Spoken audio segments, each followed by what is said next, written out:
Bonjour à tous, bienvenue à ce nouveau webinaire, donc Ségur du numérique en santé, autour des modalités de fermeture du guichet de financement. Comme d'habitude, vous recevrez le replay par mail dès la fin du webinaire. On mettra également en ligne le support et la vidéo replay.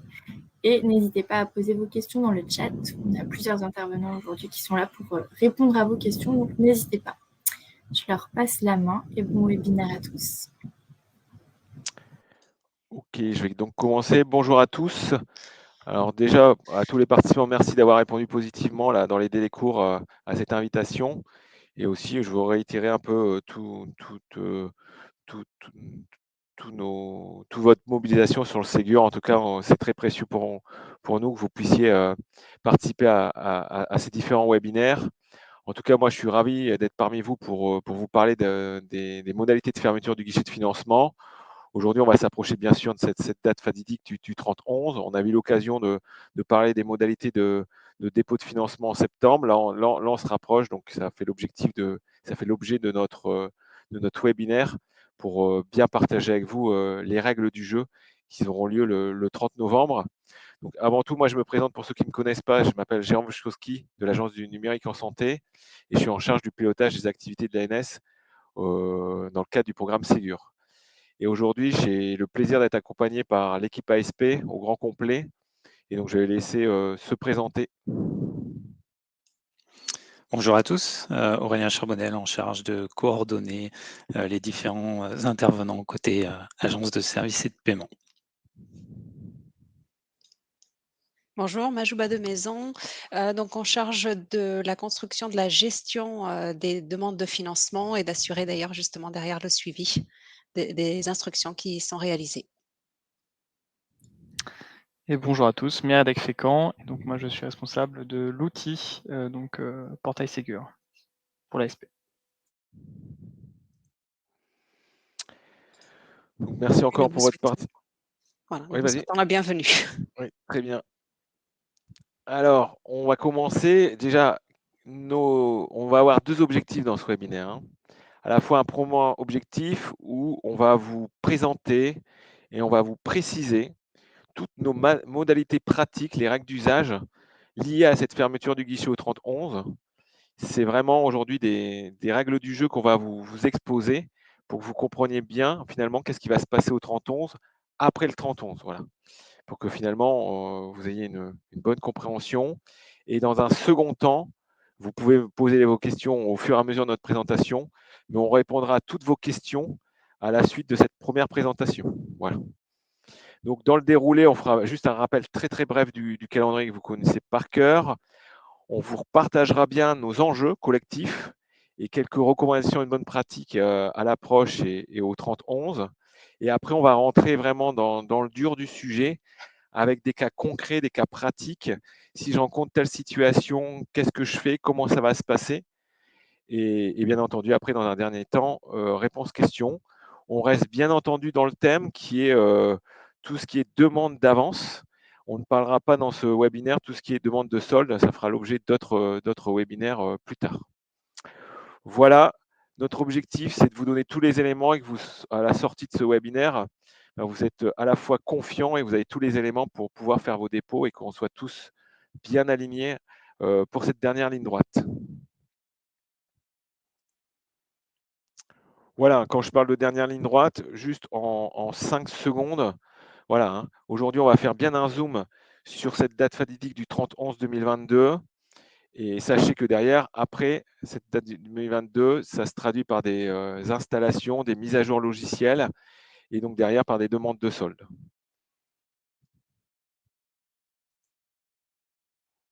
Donc nos enjeux aujourd'hui à sécuriser à l'approche du 30-11. Le 30-11, pour rappel, ça constitue notre jalon majeur pour les 4 couloirs qui constituent la vague 1, qui sont à la fois la radiologie, la médecine de ville, l'hôpital et la biologie. Et finalement, il correspond à la fin de réception des demandes d'avance par l'ASP. Donc d'ici le 30-11, notre enjeu, alors il est à la fois collectif, c'est de maximiser ce dépôt des demandes de financement. Pourquoi? Parce qu'aujourd'hui, une demande de financement correspond à une commande. une commande correspond à un déploiement, une mise à jour logicielle, et plus il y a de mise à jour logicielle, et plus on va contribuer à la réussite du Ségur. Et donc, c'est bien notre enjeu collectif là-dessus. Et on est effectivement, tous les acteurs des pouvoirs publics et tout l'écosystème industriel sont fortement mobilisés pour réussir ce programme. Deuxième objectif, ça va être de permettre maintenant à vous, qui vous avez encore des commandes. On a déjà eu pas mal de dépôts. Pour vous dire, aujourd'hui, on a fait un point, on est déjà à 45 000 demandes validées. Donc, bravo à tous. Mais aujourd'hui, il nous reste encore une dernière ligne droite à faire ensemble. Donc, notre but, ça va être encore de mieux vous faciliter, de mieux vous fluidifier le dépôt de ces demandes au guichet de financement. Donc, on va en parler après sur les cas pratiques derrière. Mais déjà, ce que je voulais vous dire, quand on dit de dépôt au 30 novembre, 14 h, ça signifie qu'aujourd'hui, c'est toutes les demandes qui auront passé l'import du JSON. D'accord? Donc, ces demandes seront après dans un statut enregistré et aujourd'hui, ils seront mis, grosso modo, dans un stock qui permettront leur instruction par nos gestionnaires côté ASP. Donc, ça va continuer au 30/11 une fois qu'on aura déposé. Et ça, c'est un point important à vous dire. Rien ne sera perdu après le 30/11. Voilà. Tout ce qui sera déposé, on aura bien un objectif de les instruire et de les traiter. Et on verra les modalités très pratiques qui seront données par les équipes ASP par la suite. Voilà, alors, quelques points clés pour réussir cette date fatidique du 30/11. La première, c'est, comme toujours, anticiper vos dépôts. Surtout si vous avez des gros dépôts, des dépôts en masse, plus ils sont faits tôt, mieux c'est, parce que s'il y a quelques petits réglages à faire, mieux vaut les faire maintenant que la dernière journée, le dernier jour. Ça serait quand même dommage de louper un dépôt de financement, de bénéficier d'un financement de l'État si on s'y est pris un peu en retard, et ça serait dommageable vraiment pour tout le monde. Donc, pas attendre et vraiment déposer vraiment au fil de l'eau et au plus tôt vos demandes. On sait aussi qu'on a pour certains qui n'ont pas encore, on va dire, déroulé la procédure complète de la procédure de financement. Ils n'ont pas été jusqu'au bout encore, ils n'ont pas encore fait une première demande, donc ils n'ont pas encore eu un versement, leur demande n'a pas encore été totalement validée, c'est ce qui est indiqué dans le slide. Là, je vous invite pour ces éditeurs-là à le faire expressément. On vous a relancé toutes les semaines, on continue à vous relancer. C'est très très important pour vous de pouvoir le faire. Et puis je vais laisser Aurélien vous dire un peu quelques conseils et les dispositifs d'accompagnement auprès de vous pour que vous, à la fois, vous validiez la première demande. Et aussi, Aurélien, dis aussi comment ça se passe une première demande. Ça ne se passe jamais du premier coup. Hein. Tout à fait. Alors, il y a des risques, en tout cas, que ça puisse ne pas se passer complètement tout seul au premier coup. En tout cas, ce qu'on vous invite à faire, si vous n'avez encore jamais déposé de demande de financement dans le cadre de ce dispositif Ségur, hein, c'est de bien vous approprier, bien sûr, la procédure qui est disponible sur le site de l'ASP. Donc, vous référez à la documentation qui vient expliquer la façon de construire le fichier JSON et les informations qu'il doit contenir, et également les informations liées au bon de commande, ce que doit contenir le bon de commande et la cohérence entre les deux. Donc, bien vous référer à cette documentation-là pour éviter des erreurs dans la construction même de la demande de financement que vous allez ensuite déposer sur le portail.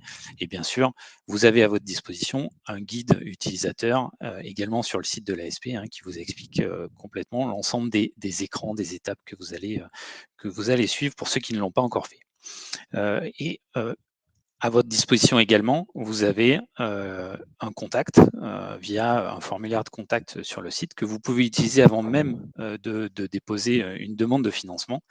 Alors, pas pour toutes les demandes que vous avez en stock ou que vous allez faire, mais au moins pour les premières, vous faites une demande auprès de l'assistance pour vérifier si les éléments que vous avez préparés, la demande de financement que vous avez préparée, elle est conforme par rapport aux attendus.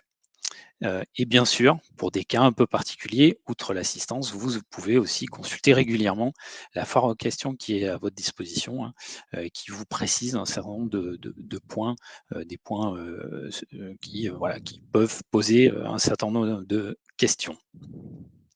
Donc n'hésitez pas à utiliser ces ressources-là, à la fois documentaires et formulaires d'assistance pour éviter que lorsque vous allez venir la première fois vraiment déposer complètement une demande de financement, ça soit rejeté pour des petits détails. Voilà, donc avant de passer au cas pratique, voilà, 2 choses bien à retenir. Anticipez, venez déposer. Et puis pour ceux qui ne l'ont pas encore fait, voilà, absolument venir déposer côté ASP pour bien s'approprier la procédure. Maintenant, on va passer un peu aux choses très très concrètes. Et je vais laisser donc la parole à Mériadec qui va vous expliquer sur les différents cas pratiques qu'on pourra rencontrer et les modalités associées. Merci Jérôme. Donc, vous l'avez bien en tête, la date de fermeture du guichet pour les demandes d'avance à la SP, c'est le 30 novembre 2022 à 14 h. Qu'est-ce que ça veut dire exactement? Ça veut dire que toutes les demandes qui ont passé le test automatique donc de conformité du JSON et qui sont déposées avant le 30 novembre à 14 h seront enregistrées dans le portail. Toutes ces demandes seront enregistrées et seront donc au statut en cours. Elles pourront faire l'objet d'une instruction par les gestionnaires de l'ASP. Ce n'est pas parce que vous avez déposé une demande avec succès avant le 30/11 qu'elle est validée de fait, mais elles pourront être instruites. En revanche, à partir de 14h01, l'import des demandes via JSON sera bloqué. Il ne sera plus possible de déposer des JSON pour les 4 couloirs concernés, radiologie, médecine de ville, biologie et hôpital. Pour ceux qui ne sont pas encore bien familiers avec l'import du JSON, qui est, comme on le rappelait tout à l'heure, n'est pas si trivial que ça. Donc je vous enjoins bien sûr à faire des tests dès maintenant, d'une part, et puis à importer des demandes dès maintenant. Et d'autre part, pour bien vous faire comprendre, pour qu'un fichier JSON soit passant, donc c'est-à-dire que les demandes soient enregistrées sur le portail Ségur, il faut que l'ensemble des demandes du fichier JSON soient correctes. Donc si vous tentez de mettre un fichier JSON et que certaines demandes sont rejetées, il faudra retravailler ce fichier JSON. Donc il y aura des libellés et codes erreurs qui vous permettent de retravailler ce fichier JSON pour qu'il soit correct. Et c'est qu'une fois que l'ensemble des demandes d'un fichier JSON est correct, que le fichier sera accepté dans le portail et ces demandes seront enregistrées au statut en cours. Lorsque vous déposez un fichier JSON, vous avez et que l'import est correct, vous avez une notification directement sur le portail au moment de l'import qui vous dit voilà, l'ensemble de vos demandes de ce fichier ont été enregistrées. Et vous pouvez retrouver toutes ces demandes dans votre espace de connexion du portail Ségur numérique, dans un tableau où vous avez l'ensemble de vos demandes listées avec leur statut correspondant et le statut de leur paiement également. Donc par défaut, encore une fois, si elles viennent d'être déposées, elles sont enregistrées, elles seront au statut en cours. La politique qui est adoptée, donc c'est d'abord que après le 30/11 à 14 h, l'ASP, enfin en tout cas les pouvoirs publics, ne rejetteront plus de demandes, puisqu'il ne vous sera plus possible de les redéposer par la suite si elles sont rejetées. Donc l'ASP ne rejettera plus de demandes, ou en tout cas, sauf dans des cas vraiment de non-conformité d'un JSON, mais les demandes ne seront plus rejetées et vous pourrez, à l'initiative des gestionnaires, modifier vos demandes de financement. C'est-à-dire que si les gestionnaires de l'ASP s'aperçoivent que dans certaines demandes, telles données sont incorrectes, alors il faut que ça soit quand même, il faut que la demande ait un sens, mais si il y a des erreurs sur telle ou telle donnée, la demande ne sera pas rejetée, mais il vous sera demandé de la modifier directement sur le portail. Donc ça se fait unitairement pour chaque demande, qui seront d'abord inspectées par un gestionnaire et qui dira bon bah voilà, là sur cette demande, soit le montant déclaré n'est pas bon, soit telle ou telle situation. Vous recevrez une notification par mail vous demandant de changer ça. Vous pourrez vous connecter sur le portail et modifier les demandes. Comme on sait que la fermeture donc est le 30 novembre. Ce qui a été décidé également, c'est qu'à partir du 24 novembre, donc un peu moins d'une semaine avant la fermeture du guichet, il n'y aura plus de rejet pour pas qu'il y ait de précipitation sur le redépôt des JSON. L'objectif, c'est qu'il n'y ait pas de rejet à partir du 24 novembre et que ce soit plutôt géré par une modification des demandes directement sur le portail.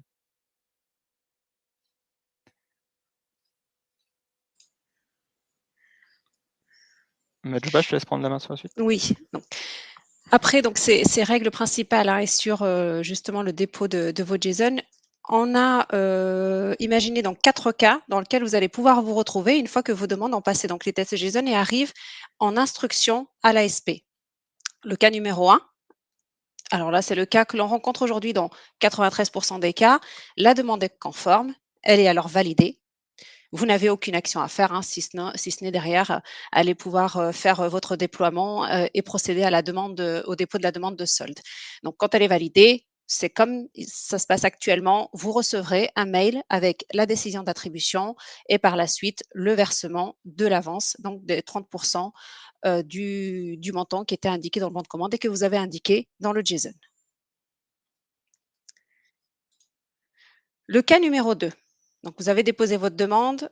Après, donc, le 30-11, elle a été instruite par l'ASP, mais il s'avère que le bon de commande, en tout cas l'une des pièces justificatives, ne répond pas à ce qui a été demandé, donc n'est pas conforme.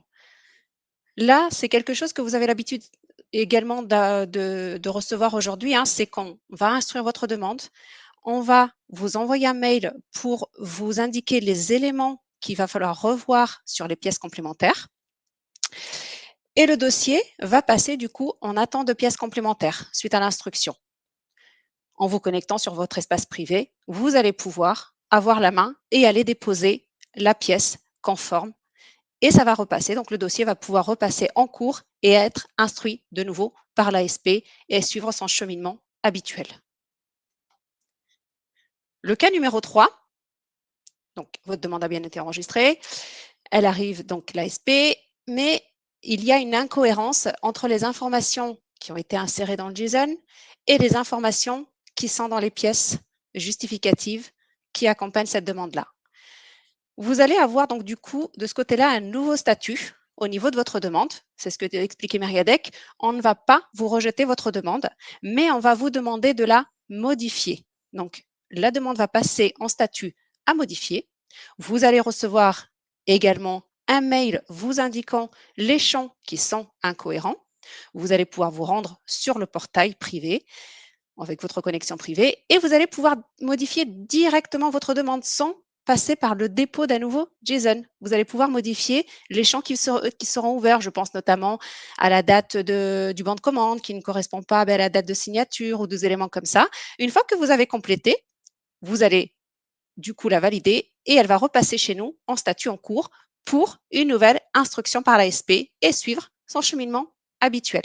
Donc ça, voilà la nouveauté qui va arriver justement après le 30 novembre. Et enfin, 4e cas, donc vous avez donc réussi votre JSON, la demande a été enregistrée, mais il y a un conflit avec une autre demande. Donc c'est notamment le cas des établissements de santé donc, qui ont signé des bons de commande, deux bons de commande.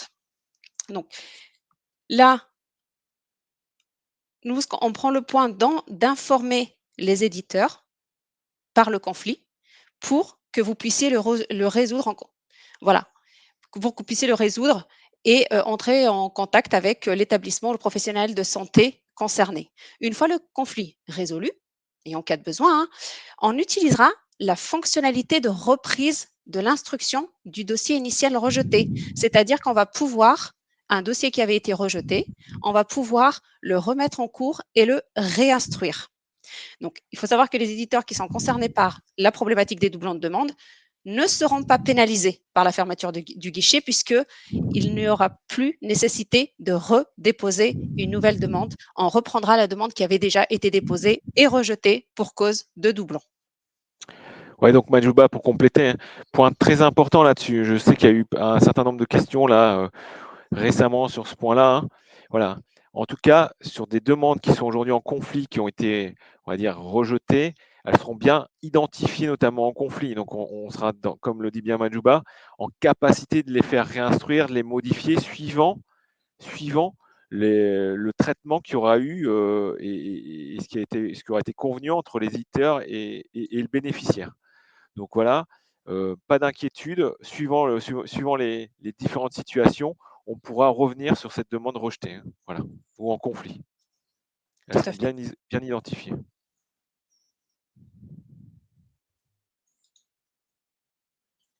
Je te laisse la main, Jérôme. Oui, voilà. Alors, en tout cas, par rapport à toutes ces cas pratiques et tout, nous, côté pouvoir public, on est fortement mobilisés, à la fois au niveau des supports et au niveau des canaux de communication. Donc, vous avez dû le recevoir. On vous avait envoyé là, mi-octobre, un premier mail vous indiquant un peu un résumé déjà des premières modalités de fermeture. On fait ce webinaire aujourd'hui pour vous apporter encore plus de précision et permettre finalement un alignement complet sur les règles du jeu.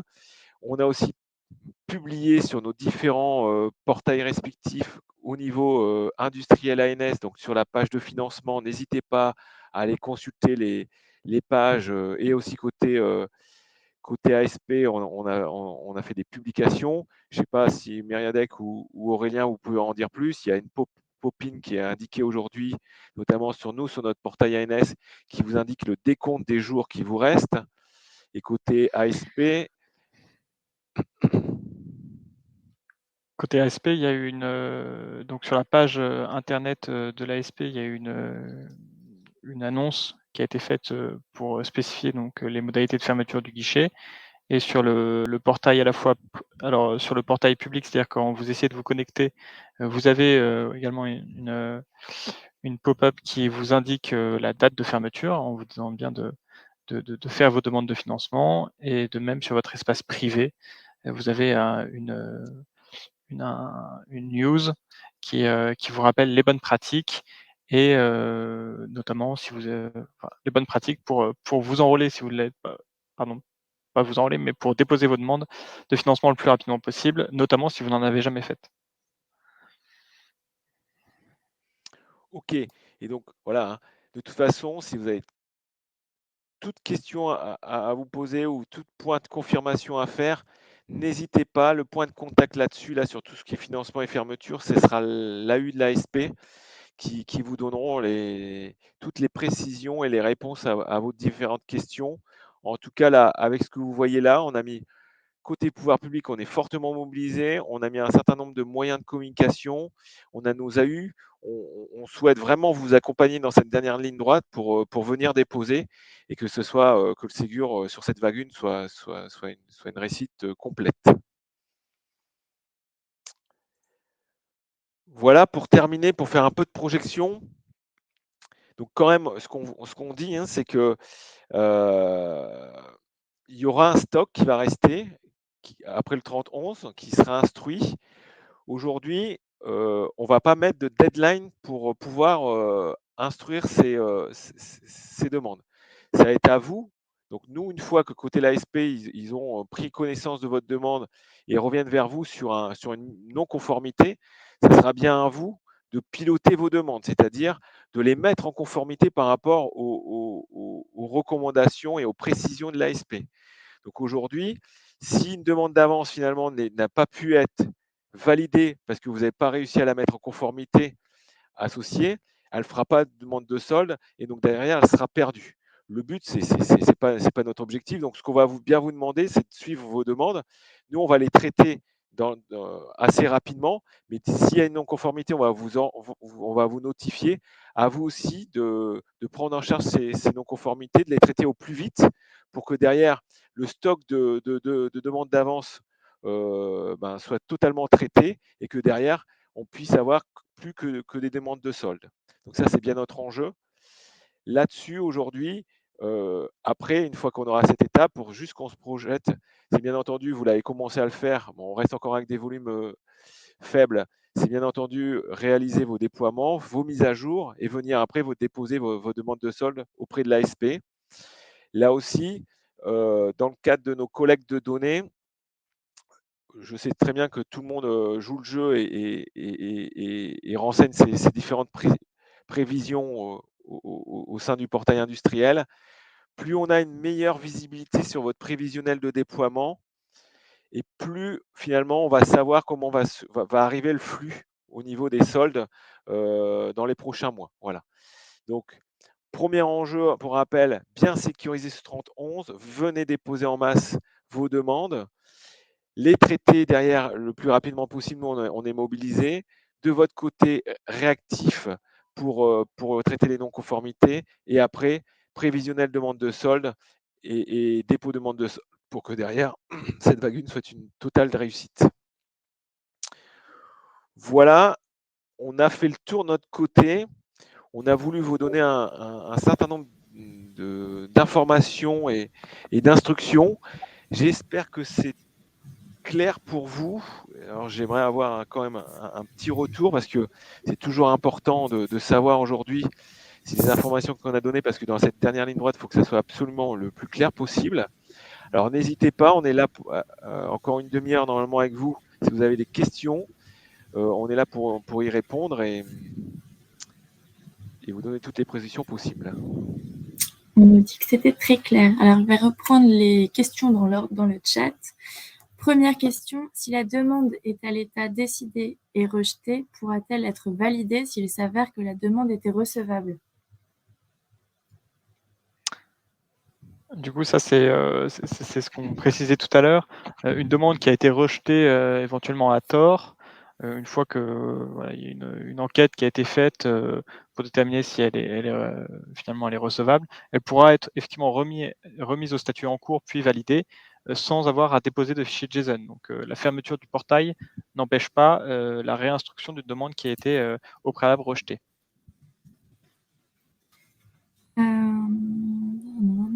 Est-ce que cela signifie que pour toutes les demandes déposées jusqu'au 30 novembre, si on doit la corriger, on pourra encore le faire après le 30 novembre?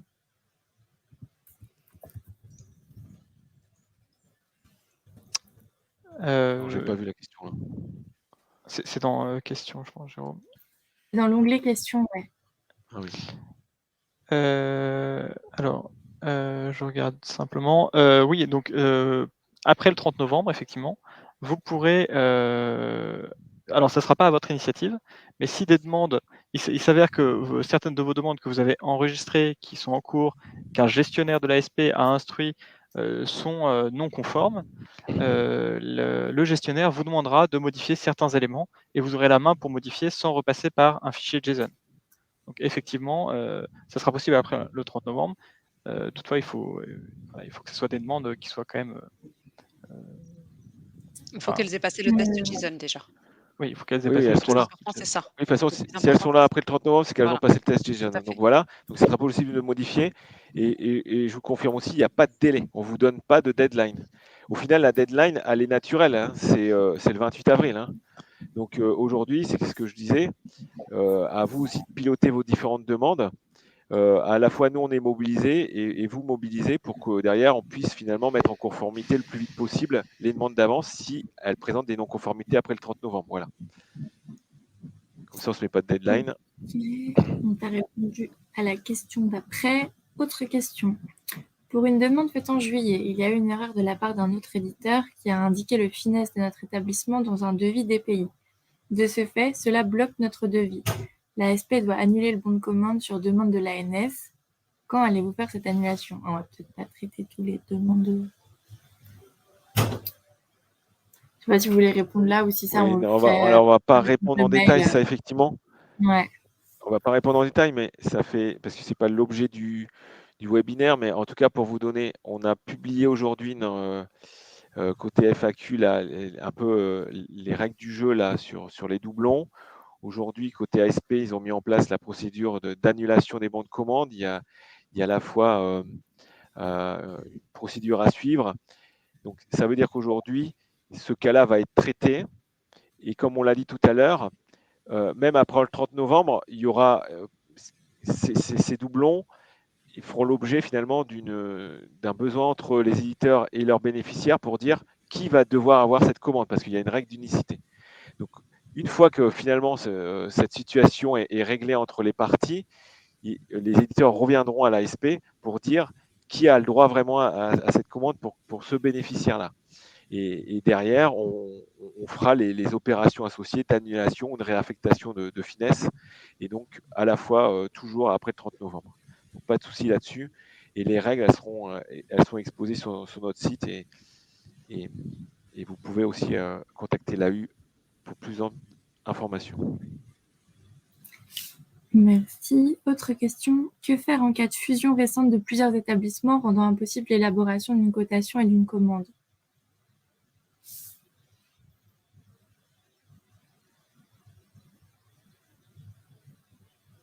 Alors ça,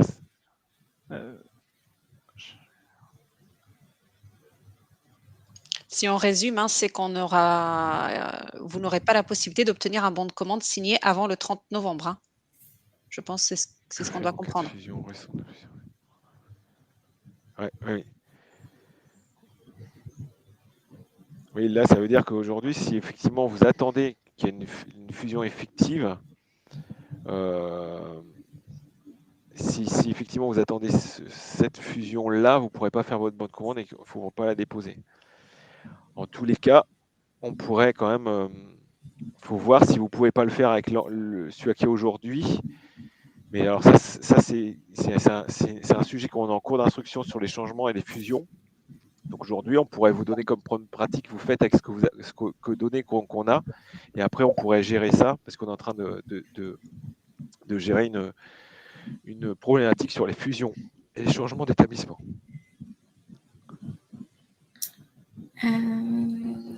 Alors, sur le portail, vous nous mettez à disposition un export. Serait-il possible d'ajouter comme information la date de décision, s'il vous plaît? Donc, rejet, validation ou demande de pièces complémentaires. Cela nous aiderait beaucoup pour notre suivi.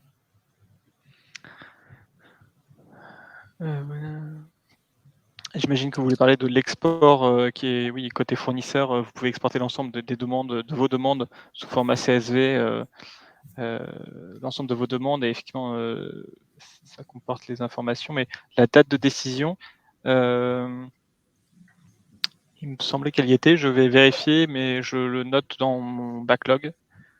Je note oui, en tout c'est cas bien de cet export dont on parle. Ouais.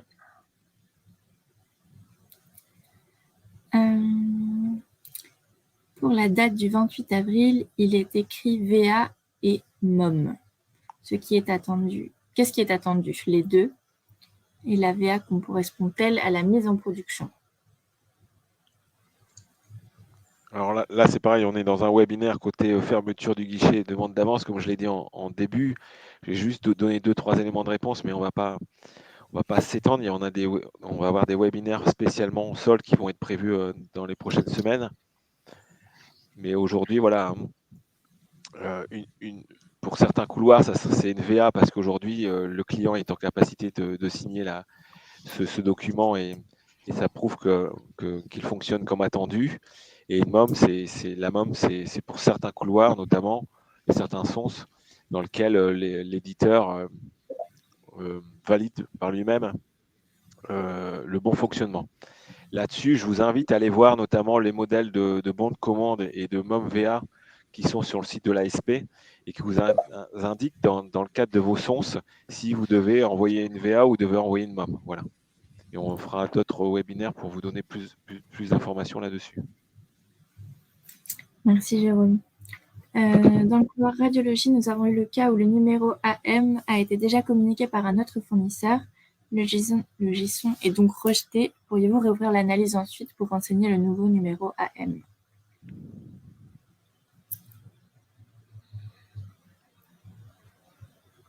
Myriadec, je te laisse là-dessus. Oui. Sur ces cas-là, c'est des cas de doublons, donc ça rentre dans Emajba, n'hésite pas à me. Oui, non, ce que je suis en train de. Du coup, là, normalement, les numéros d'AM en doublon ne sont pas rejetés par le JSON, c'est par l'instruction derrière. Et effectivement, on rentre dans le cas numéro 4, hein, dont on a parlé tout à l'heure, où si la demande a été rejetée et que le conflit est résolu, celui dont la demande a été rejetée et qui a finalement tort sera repris en instruction. et pourra être validé.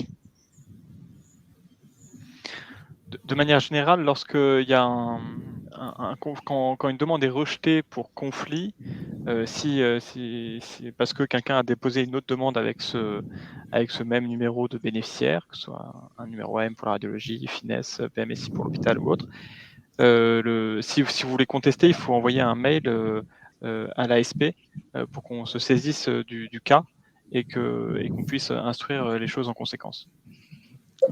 Merci, c'était la question d'après. Je vais vous préciser la procédure pour contester le rejet pour motif de doublon. Donc, envoyer un mail à l'ASP. Via le formulaire de contact. Ensuite, il faudra donc ouvrir un ticket pour avoir une nouvelle analyse. Donc, c'est bon.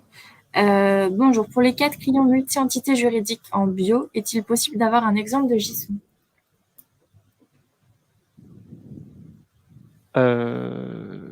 Vous voulez dire, donc il y a plusieurs finesses juridiques, d'accord. Je vais regarder s'il n'y en a pas déjà un, mais je peux éventuellement rajouter un, oui, dans la documentation. Sinon, très honnêtement, il suffit de copier-coller le bloc bénéficiaire et en dessous, et ça fera 2 blocs bénéficiaires.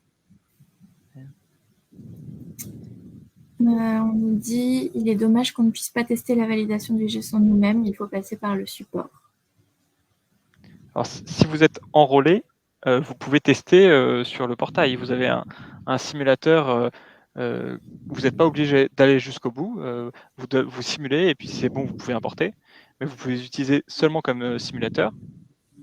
Et dans ce cas-là, je vous invite à le faire, et si vous n'êtes pas enrôlé, je vous invite à vous enrôler le plus vite possible, parce que je crois que normalement, pratiquement tout le monde a son numéro de référencement validé. Donc, Juste peut-être, Myriam, tu peux peut-être indiquer comment simuler. Il y a un bouton spécial. Alors, il faut aller sur votre portail, il faut aller sur l'espace d'import des JSON. Et la première étape, c'est la simulation. Donc, vous ne pouvez pas passer à côté, parce que si vous voulez importer des JSON, il faut forcément passer par la simulation. OK. La personne précise et nous dit en bloc bénéficiaire, nous l'avons fait, cela ne passe pas.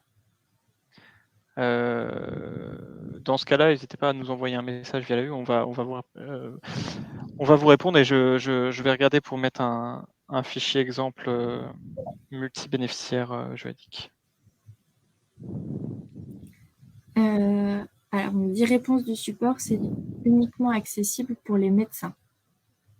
Alors, en public, je pense que là, on parle du simulateur. Pour le simulateur public, donc c'est-à-dire celui où vous n'êtes pas encore enrôlé, il est disponible uniquement pour les médecins. Pour le simulateur général, donc ce qu'on appelle privé, il est disponible pour toutes les personnes enrôlées, quel que soit le couloir, et il fait partie intégrante de la procédure de dépôt des demandes JSON.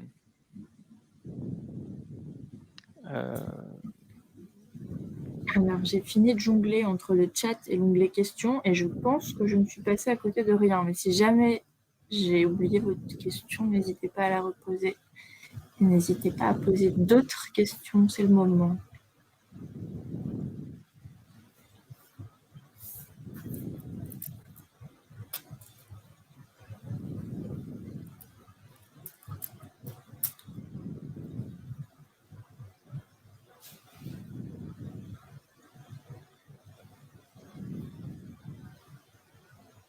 C'est bon pour moi. C'est trop bien. Alors, je ne sais pas si je peux mettre une capture d'écran dans le... Je sais pas, je suis pas sûre. Non, je crois pas. Mais tu veux partager ton écran? C'était simplement pour montrer où se faisait l'import JSON. Si jamais tu veux prendre la main sur le partage d'écran, tu peux. C'est vrai? Ouais, dans partager. Okay. Il y a une autre question. Ouais, en attendant, une évolution du portail est-elle prévue pour archiver les rejets? Quand vous dites archiver les rejets, qu'est-ce que vous entendez exactement? Parce qu'aujourd'hui, les rejets, ils sont enfin, on les voit, les demandes qui sont rejetées, elles restent dans votre tableau justement pour que vous ayez bien un suivi à la fois des demandes qui ont été acceptées et celles qui ont été rejetées. Elles disparaissent pas, donc je sais pas quel est le, je sais pas quel est le besoin exactement.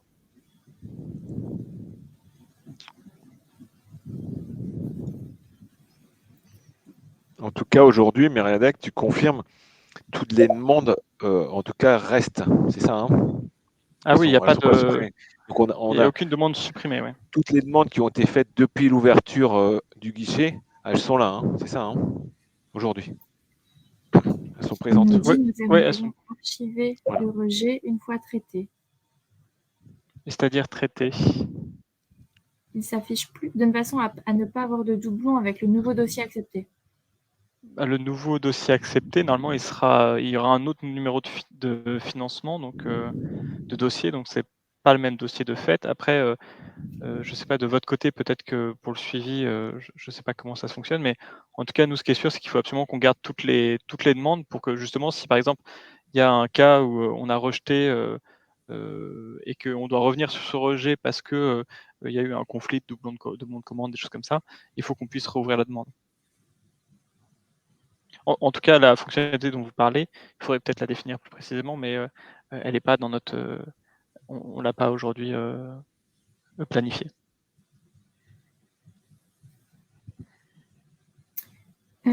Comment traiter le problème suivant? Voilà. Code traitement 3078, libellé traitement.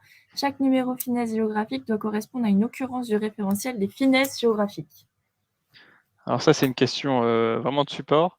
Je ne suis pas sûr que ça fasse l'objet du webinaire. Si vous avez un souci, vous pouvez envoyer votre JSON en erreur si vous n'avez pas à résoudre le problème au pôle support, sur le formulaire de contact de l'ASP. Et de manière générale, cette erreur, c'est que ça ne fait pas partie du fichier de calcul. En l'occurrence, le finesse n'est pas dans le fichier de calcul fourni sur le site de l'ANS. Après, ça dépend des couloirs, donc je vous invite plutôt à vous rapprocher du pôle support. Et pour cette histoire de doublon et d'archivage, on nous dit l'idée était de faire disparaître de l'extraction les dossiers que nous avons traités. Ah, donc on est toujours sur cette extraction. J'imagine que ça revient avec la même idée que tout à l'heure, que de rajouter la décision suite à rajouter la décision de l'ASP, rejet, validation, pour que vous puissiez filtrer dans cette extraction à la limite. Donc je comprends que c'est la même idée et je l'ai noté de mon côté pour pouvoir vous aider par la suite. Et on a une question bonus. Nous avons eu un refus car facture adressée à l'ASP en nous disant que nous devions l'adresser au client. Et quelle est la règle? Tu veux que je prenne, Jérôme? Oui, on peut prendre. D'accord, bon. Voilà, oui, on rappelle vraiment cet atelier est vraiment consacré à la fermeture du guichet de la demande d'avance et que la partie solde fera l'objet d'un autre webinaire. Ceci dit, donc effectivement, le principe comptable SUNS, qui est à votre disposition d'ailleurs sur le site de l'ANS, précise bien que la facture doit être émise à l'attention de l'acteur de l'offre de soins et non pas à l'ASP. Puisque le principe du SUNS aujourd'hui, c'est que l'État vous verse effectivement un financement pour le compte de l'établissement de soins. Donc, il faut bien l'éditer à votre client, même si le reste à charge est de 0. Et ça, c'est pour respecter vraiment le principe comptable du SUNS. Et on est bien dans un achat pour compte. Voilà. L'État achète pour le compte du bénéficiaire. Voilà.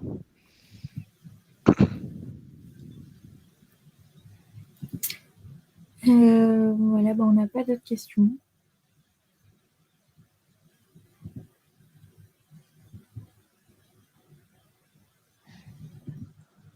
Est-ce qu'il y a encore des dernières questions? Je vois que quelqu'un écrit. Merci beaucoup. Et dans ce cas-là, on peut s'arrêter là, si on a fini. Alors, je vois juste une dernière remarque, pardon. Je vois la date de décision, c'est la date de décision qu'il faudra ajouter. La décision apparaît bien, c'est bien ce qui me semblait. Donc ça veut dire que vous pouvez filtrer dans l'extract toutes les demandes rejetées dans ce cas-là, sur le portail. Mais en tout cas, c'est noté pour la date de décision.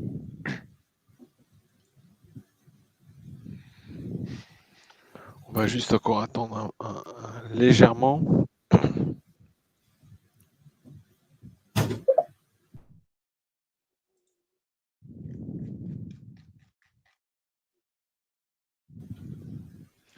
Bon, en tout cas, quand on voit certains messages, ça a permis là de vous éclairer encore plus. En tout cas, merci pour vos remarques.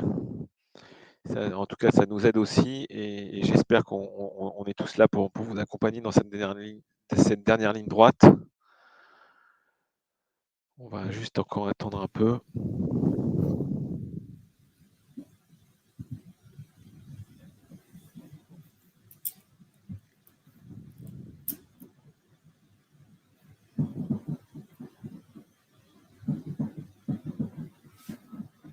Non, mais je crois que là, Il y a on l'air a d'avoir plus de plus de questions.